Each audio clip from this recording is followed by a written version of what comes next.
सरकार ने air India के नए महाराजा का ऐलान कर दिया है। टाटा ग्रुप ने 18,000 करोड़ की बोली लगाकर एयर इंडिया को फिर से हासिल कर लिया है। 68 साल बाद एयर इंडिया फिर से टाटा ग्रुप के पास लौट आई है। डीआईपीएम के सेक्रेटरी तुहिन कांत ने कहा कि एयर इंडिया के लिए टाटा ग्रुप ने 18,000 करोड़ रुपए की बोली लगाई थी। एयर इंडिया का 15,300 करोड़ रुपए का कर्ज टाटा चुकाएगी। एयर इंडिया पर 31 अगस्त तक 61,560 करोड़ रुपए का कर्ज था। इसमें 15,300 करोड़ रुपए टाटा सन्स चुकाएगी, जबकि बाकी के 46,262 करोड़ रुपए AIAHL भरेगी।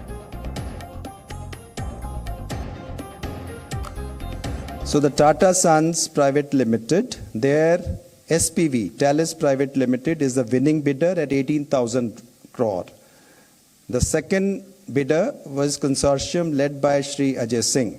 This is a consortium, not a individual sole bid. The transaction does not include non-core assets, including land and building, valued at 14,718 crore.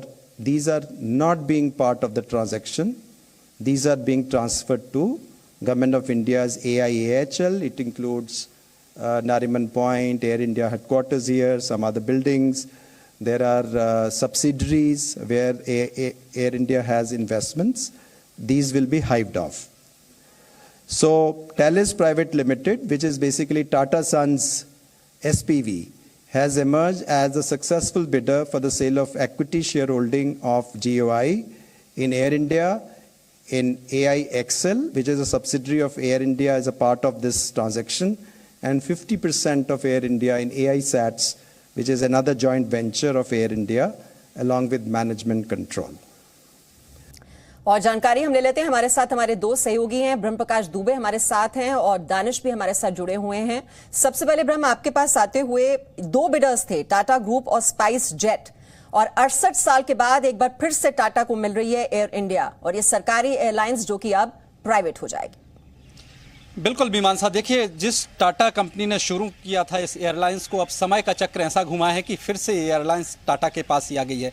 1938 में टाटा ने जब इसकी शुरुआत की थी और उसके बाद 1953 आते आते बाद में सरकार ने इसको टेक ओवर किया, लेकिन महाराजा के रूप में एयर इंडिया की उड़ान खूब तेजी से चलती रही। आप देखिए कि 60 के दशक में स्थिति ये थी कि बताते हैं कि सिंगापुर एयरलाइंस जब शुरू हुई तो उसने एयर इंडिया को अपना रोल मॉडल माना और उसके आधार पर तमाम अपनी सेवाएं शुरू की, और 60, 70, 80, 90 के दशक तक एयर इंडिया बेहतरीन काम करती रही। कहते हैं कि 90 के दशक में जब ग्लोबलाइजेशन का दौर आया और उस दौर में एयर इंडिया के पैर लड़खड़ाने शुरू हुए, 1996-97 आते आते तक स्थिति कभी प्रॉफिट की कभी लॉस की रही, और वाजपेयी गवर्नमेंट आई जब 2001-2 में स्थिति ये थी कि 133 करोड़ का प्रॉफिट भी कमाया इसी एयरलाइंस ने, यानी 2001-2 तक भी एयर इंडिया बेहतरीन स्थिति में काम कर रही थी। लेकिन जैसे ही कहते हैं कि यूपीए का दौर आया और 2005-6 में जब प्रफुल्ल पटेल एविएशन मिनिस्टर बने, उसके बाद से जो एयर इंडिया लड़खड़ाई, जिस तरह से उस पर कर्ज चढ़ता गया, जिस तरह से वो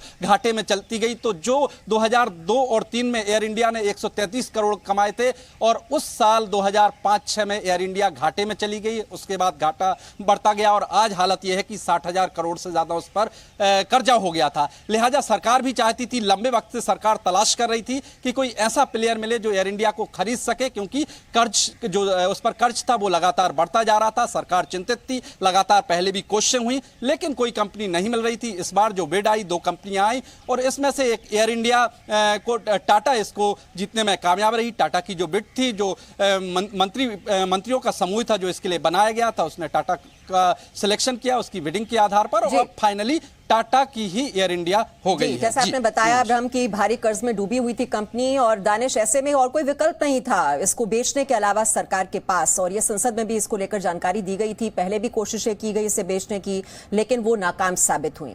मैं चाहती हूं बहुत ही सरल शब्दों में समझाएं, क्योंकि ये जो कर्ज में जिस तरह से डूबना एयर इंडिया का, अब वो कर्ज का सेटलमेंट कैसे होगा, बहुत ही आसान सरल शब्दों में समझाइए। देखिए, लगभग 20 साल के बाद सरकार जो एयर इंडिया को डाइवर्स्ट करना चाहती थी, आज वो फाइनली पूरा हो गया है। टाटा सन्स ने 18,000 करोड़ की बिड पर एयर इंडिया को जीता है। उसकी पूरी तरह से एयर इंडिया टाटा सन्स की हो गई। लेकिन इसमें आपको बताना चाहूंगा, जो 18,000 करोड़ का जो फिगर है, उसमें से 85% डेट है। तो कहीं ना कहीं देखा जाए तो जो कैश वैल्यू है एयरलाइन की, वो 2700 करोड़ है। 2700 करोड़ को सरकार को देने के बाद एयर इंडिया पूरी तरह से टाटा सन्स की हो जाएगी। तो जहां तक डेट कॉम्पोनेंट की बात आती है, तो 85% इसमें डेट है, और जो बाकी का जो रिमेनिंग डेट अमाउंट है, वो एक स्पेशल पर्पस व्हीकल बनाया गया है सरकार के द्वारा। वो जो एआई होल्डिंग जो है कंपनी अलग से बनाई गई है, उसमें सारे डेट को ट्रांसफर कर दिया जाएगा।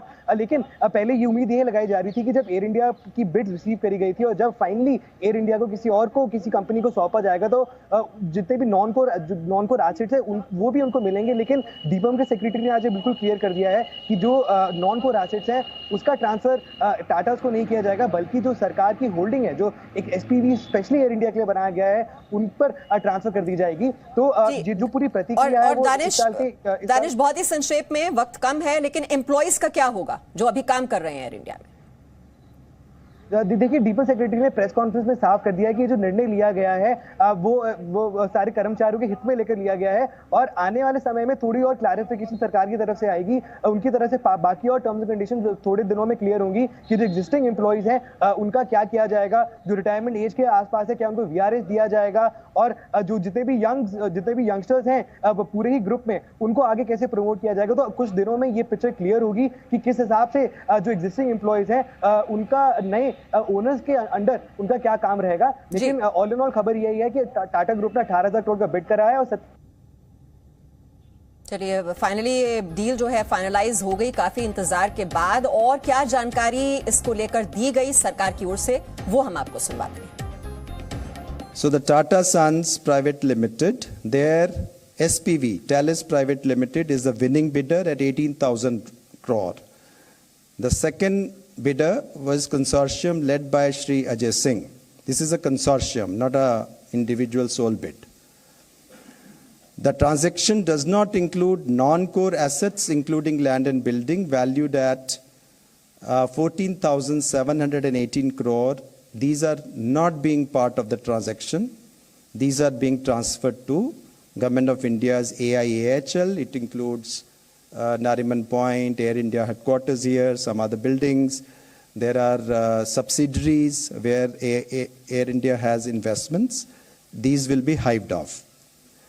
So Thales Private Limited, which is basically Tata Sons SPV, has emerged as a successful bidder for the sale of equity shareholding of GOI in Air India, in AIXL, which is a subsidiary of Air India as a part of this transaction, and 50% of Air India in AISATS, which is another joint venture of Air India, along with management control. तो ये deal finalise हो गई है, और अब 68 साल बाद एक बार फिर से टाटा को मिल गई है एयर इंडिया की कमान। और पिछले कई सालों से कोशिश हो रही थी इसको बेचने की, क्योंकि बेचना ही एक विकल्प था सरकार के पास, जितने भारी कर्ज में डूबी हुई थी यह कंपनी। और बोली लगाई गई 18,000 करोड़ की। दो बिडर्स थे, टाटा ग्रुप एक बिडर था, स्पाइस जेट ने भी बोली लगाई थी, लेकिन सबसे ज्यादा बोली टाटा ग्रुप ने ही लगाई थी, जिसके बाद अब एयर इंडिया अब उनकी हो गई। देखिए, ये ट्वीट भी किया है रतन टाटा का। आप इस वक्त ये ट्वीट देखा जिसमें कहा है वेलकम बैक एयर इंडिया। तो आगे भी उन्होंने कुछ लिखा है, एक मैसेज है जो मैं पढ़ नहीं पा रही हूं, लेकिन वेलकम बैक एयर इंडिया से उन्होंने शुरुआत की है। और ये उनका ट्वीट आप इस वक्त देख रहे हैं, क्योंकि 68 साल के बाद ये देखिए, ये पिक्चर भी लगाई गई है इसमें एयर इंडिया की, और किस तरह से समय का चक्र घूमा है, और एक बार फिर से टाटा ग्रुप के पास आ गई है एयर इंडिया की कमान। साल 1953 में सरकार ने इस कंपनी के फाउंडर जेआरडी टाटा से मालिकाना हक खरीद लिया था इसका, जिसके बाद कंपनी का नाम एयर इंडिया इंटरनेशनल लिमिटेड हो गया था। और अब 68 साल के बाद कंपनी का मालिकाना हक एक बार फिर से टाटा ग्रुप को मिलेगा।